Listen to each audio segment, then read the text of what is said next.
ഒരു സ്റ്റോക്കിൽ 20,000 രൂപ ഇൻവെസ്റ്റ് ചെയ്തിട്ട് 1.5 മാസം കൊണ്ട് 68%, അതായത് 13,000 രൂപ പ്രോഫിറ്റ് കിട്ടിയ ഒരു ട്രേഡ് കാണിച്ചു തരാം. ഈ സ്റ്റോക്ക് ഞാൻ എങ്ങനെ കണ്ടുപിടിച്ചു, എങ്ങനെ അനലൈസ് ചെയ്തു എന്നുള്ളതൊക്കെ ചാർട്ട് വെച്ചിട്ട് പറഞ്ഞുതരാം. എപ്പോഴത്തെയും പോലെ ഈ സ്റ്റോക്കും ഞാൻ സ്റ്റോറി ഇട്ടിട്ടുണ്ടായിരുന്നു. കഴിഞ്ഞ ജൂലൈ 9-ാം തീയതി ഞാനിട്ട സ്റ്റോറിയാണ് ഈ കാണുന്നത്. അന്ന് ഞാനൊരു ലെവൽ വരച്ചു വെച്ചിട്ടുണ്ട്. ഇന്നത്തെ ചാർട്ടും കൂടെ നോക്കിയാൽ നമുക്ക് മനസ്സിലാവും ആ ലെവൽ ക്രോസ് ചെയ്തിട്ട് ഒരുപാട് മേലേക്ക് പോയിട്ടുണ്ട്. Screener.in എന്ന വെബ്സൈറ്റിലെ ഏറ്റവും ബേസിക് ആയിട്ടുള്ള ഒരു സ്ക്രീനറാണ് പ്രൈസ് വോളിയം ആക്ഷൻ. ഈ സ്ക്രീനർ വഴിയാണ് ഈ സ്റ്റോക്ക് ഞാൻ ആദ്യമായിട്ട് കാണുന്നത്. ഇനി ഞാൻ എങ്ങനെ ഈ സ്റ്റോക്കിനെ അനലൈസ് ചെയ്തു എന്ന് പറയാം. ചാർട്ട് നോക്കിയാൽ നമുക്ക് മനസ്സിലാവും 2024 ജാനുവരി മുതൽ ഏകദേശം 6-7 തവണ ഈ ഒരു ലെവൽ ബ്രേക്ക് ചെയ്യാൻ ഈ സ്റ്റോക്ക് ശ്രമിച്ചിട്ടുണ്ട്.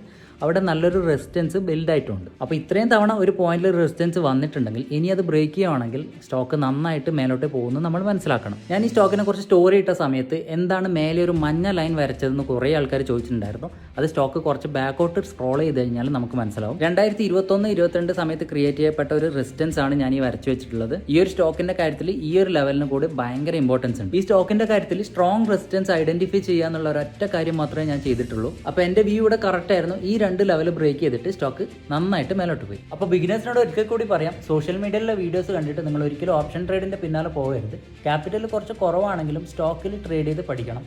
നമ്മൾ ചെയ്യുന്ന പ്രോസസ്സ് കറക്റ്റ് ആക്കുക എന്നുള്ളതാണ് ആദ്യം ചെയ്യേണ്ട കാര്യം.